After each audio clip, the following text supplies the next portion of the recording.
اسماعیل بن ابراہیم یعنی ابن الیہ نے ابو حیان سے، انہوں نے ابو زرعہ بن عمر بن جریر سے، اور انہوں نے حضرت ابو ہریرہ رضی اللہ عنہ سے روایت کی، کہا رسول اللہ صلی اللہ علیہ وسلم ایک دن لوگوں کے سامنے تشریف فرما تھے۔ ایک آدمی آپ صلی اللہ علیہ وسلم کے پاس آیا اور پوچھا، اے اللہ کے رسول، ایمان کیا ہے؟ آپ نے فرمایا، تم اللہ تعالیٰ، اس کے فرشتوں، اس کی کتاب، قیامت کے روز اس سے ملاقات، اس کے سامنے حاضری اور اس کے رسولوں پر ایمان لاؤ، اور آخری بار زندہ ہو کر اٹھنے پر بھی ایمان لے آؤ۔ اس نے کہا، اے اللہ کے رسول، اسلام کیا ہے؟ آپ نے فرمایا، اسلام یہ ہے کہ اللہ تعالیٰ کی عبادت کرو، اس کے ساتھ کسی چیز کو شریک نہ ٹھہراؤ، لکھی یعنی فرض کی گئی نمازوں کی پابندی کرو، فرض کی گئی زکوٰۃ ادا کرو، اور رمضان کے روزے رکھو۔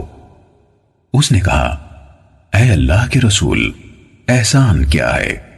آپ صلی اللہ علیہ وسلم نے فرمایا، اللہ تعالیٰ کی عبادت اس طرح کرو گویا تم اسے دیکھ رہے ہو، اور اگر تم اسے نہیں دیکھ رہے ہو تو وہ یقیناً تمہیں دیکھ رہا ہے۔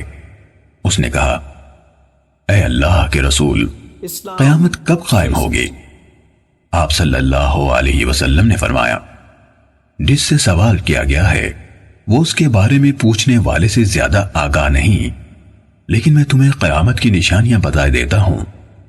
جب لونڈی اپنا مالک جنے گی تو یہ اس کی نشانیوں میں سے ہے، اور جب ننگے بدن اور ننگے پاؤں والے لوگوں کے سردار بن جائیں گے تو یہ اس کی نشانیوں میں سے ہے، اور جب بھیڑ بکریاں چرانے والے اونچی اونچی عمارتیں بنانے میں ایک دوسرے سے مقابلہ کریں گے تو یہ اس کی علامات میں سے ہے۔ قیامت کے وقت کا علم ان 5 چیزوں میں سے ہے جنہیں اللہ تعالیٰ کے سوا کوئی نہیں جانتا ہے۔ پھر آپ صلی اللہ علیہ وسلم نے یہ آیت پڑھی، بے شک اللہ تعالیٰ ہی کے پاس قیامت کا علم ہے، وہی بارش برساتا ہے، اور وہی جانتا ہے کہ ارحام یعنی ماؤں کے پیٹوں میں کیا ہے۔ کوئی زیرو نہیں جانتا کہ وہ کل کیا کرے گا، نہ کسی متنفس کو یہ معلوم ہے کہ وہ زمین کے کس حصے میں فوت ہوگا۔ بلا شبہ اللہ تعالیٰ علم والا خبردار ہے۔ حضرت ابو ہریرہ رضی اللہ عنہ نے کہا، پھر وہ آدمی واپس چلا گیا تو رسول اللہ صلی اللہ علیہ وسلم نے فرمایا، اس آدمی کو میرے پاس واپس لاؤ۔ صحابہ کرام رضی اللہ عنہم اسے واپس لانے کے لیے بھاگ دوڑ کرنے لگے تو انہیں کچھ نظر نہ آیا۔